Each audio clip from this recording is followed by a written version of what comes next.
Hello, today we're going to have a final look at my SBS collection in my Red Sea Reefer 250.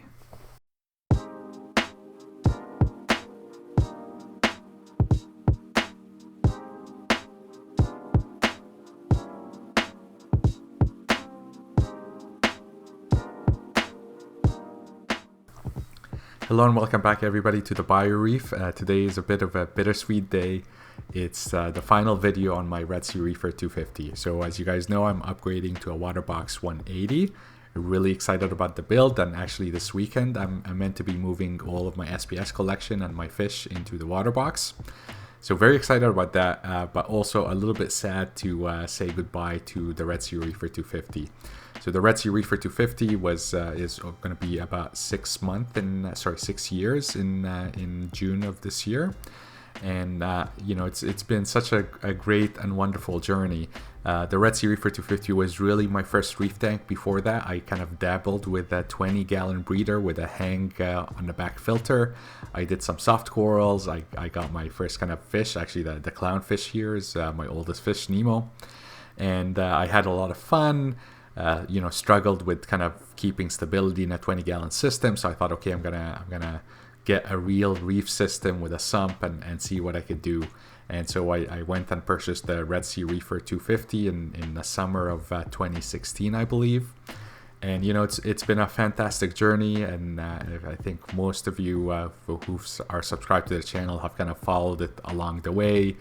I had some early struggles in the first year, kind of managing parameters and stability, and I had lots of issues with nuisance algae and DNO. I thought about quitting, but I was actually really kind of pleasantly surprised that the tank filled up by the 3-year mark. It was literally like full of corals. You couldn't like put any more frag, and I did decide to kind of rechange the aquascape. So what you're looking at right now is the second version of my reef tank, because I did do essentially a full rebuild at around the 3-year mark, and I'm pretty impressed. Don't want to compliment myself, but 2 years later after the restart, I'm looking at my tank, and it's filling up there. It's also getting to the point where it's a bit of a struggle to find new space.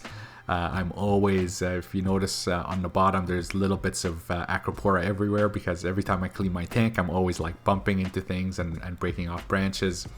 And it's in the center and in the right boulder, and actually also in the left boulder to some extent, corals are kind of starting to grow into each other. So at the 2-year mark after the restart, I have another kind of tank of SPS wall to wall.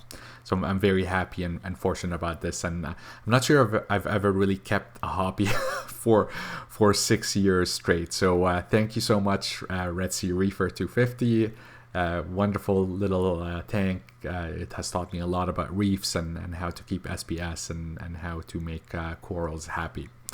So with that, I thought we should say farewell to the tank by having the final top-down tour, right? You guys know how I love my top-down picture, so here it is, the final top-down tour of my Red Sea. We'll start with Mr. Pac-Man, Reef Raft Pac-Man on the sandbed here. Again, this is a full-size colony now. I keep hacking it because it's so close to the glass, but this was started from a 1-inch frag 2 years ago. The clam is doing really well, actually. I'm pleasantly surprised. I've heard from people that clams could be a hit and a miss, but this thing is, I think, doing really well. Then moving to the side, we have on the bottom here on the sandbed, this is Jason Fox TNT and Acropora. This was actually in a different place, but mushrooms were bugging it, so I moved it to the sandbed here. Then on the left border, we start with WWC Little Red Ferrari. This thing is getting really monstrous. Again, started from one tiny frag 2 years ago, and I keep breaking it whenever I clean the glass. So it's time to move. Hawkins Ichnata or Ichnata. I think it's the most stunning acropora in my collection. Yes, it's all one color, but it's such a unique turquoise, and it's literally the first thing that people kind of notice when they look at the tank. Then we have our slow achiever, slow grower, Reef Raft Orange Passion. Beautiful colors. Can't wait to kind of see this baby get a little bit larger. Then we have the Cali Tort, again getting nice and big. I had a massive colony of this, but restarted with 1-inch frags about 2 years ago, so it's growing really well, and it's starting to kind of really expand and put up lateral branches now. There we go, better focus. Kind of a classic. Cali Tort is a classic. I think like everybody needs to have one in their collection. So definitely a very lovely blue color that you don't usually kind of see. And you know, I've never seen Cali and an Oregon Tort side by side, but so I'll reserve judgment about which is better looking. This is one of two kind of colonies. It's a smaller mini colony of my Jason Fox Fox Flame. Lovely colors, pink with those nice neon green tips. Really cool. Then we have like a bunch of corals growing together here. Sign of that things are getting too full again. This is Blueberry Wine. Really lovely colony, grows really fast.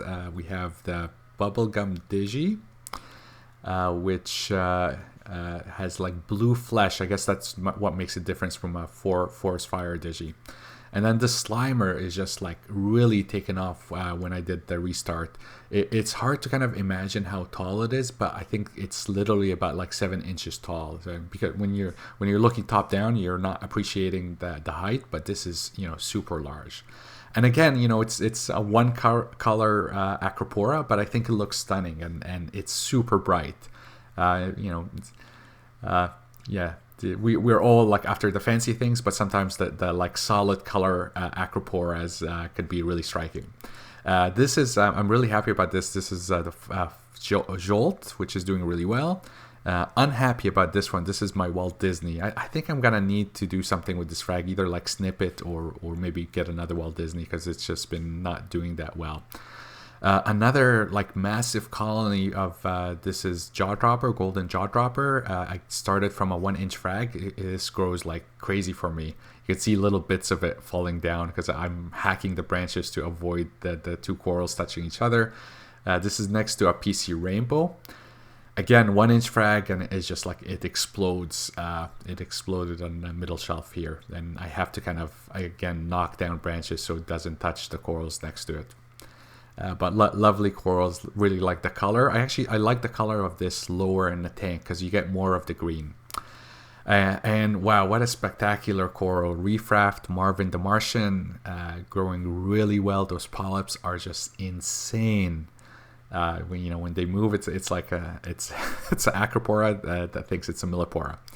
Well, I mean, sorry, that's a bad thing, because a Millipora is a species of an Acropora, but this is not a Millipora.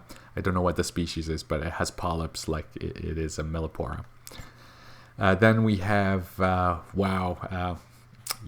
lovely Strawberry Shortcake, or Ultimate Strawberry Shortcake, whatever you call it, doing really well. Started slow in terms of growth, but it's really kind of putting on side branches now. And I gotta kind of cut. See, this is what I mean. Things are gonna grow into each other now, right? So if I'm not on top of things, I could clearly get coral warfare and things kind of corals fighting with each other. This is a Reef Raft Pot of Gold Millipora. Could probably use more light, so I'm planning when I move it to the water box, I'll probably put it in a place that has got more light. And it's not, the mushrooms really kind of do a number on the Acroporas, especially at the base where they touch.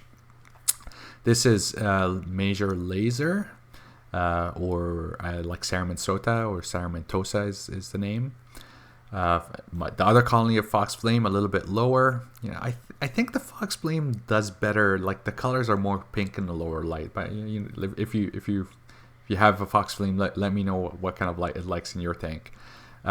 Another massive colony of Pink Cadillac. This thing grows really well, and I'm actually debating whether I want to move it to the water box. I think I should, but I have to stay on top of it because it grows really well. Then you're on the side here. What you're looking at is an unhappy bonsai, just because the only place that I could fit it is on the bottom, and it's not getting as much light as it needs to. But you could tell in the areas that it's getting light.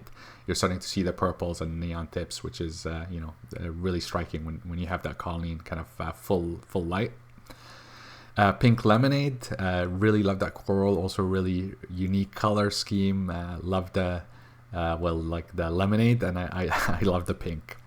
And then my electric Miyagi torte, I'm definitely gonna try to keep this on the bottom, because on the bottom the colors are way more interesting than on the top. So at high bar, it gets a little bit boring. The purples, yeah, and maybe you get the green base, but it's not as electric as if it is at low light. And then this is rainbow loom, but it's really unhappy from the mushroom, so I think it's gonna enjoy the tank move, because I'm gonna just cut off the crown and then move it. And that's it, guys. Final top-down view of the Red Sea Reefer 250. It's been a blast.